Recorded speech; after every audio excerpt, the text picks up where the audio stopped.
Here we have a CTD Machines model D45 double miter saw.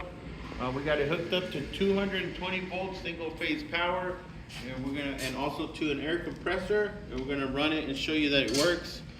This right here is your switch to turn on your saw, and then this down here is your foot pedal that'll move your saw downward.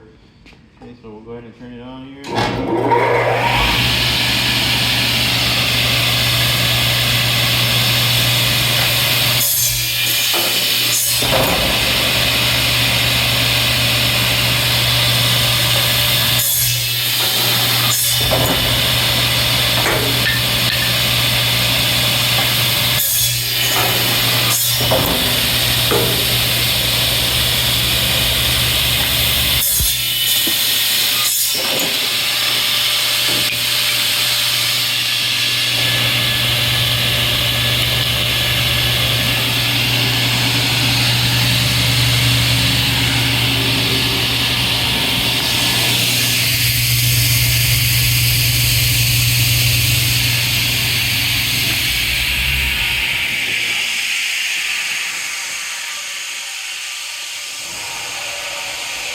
Okay, that is the CTD Machine double miter saw.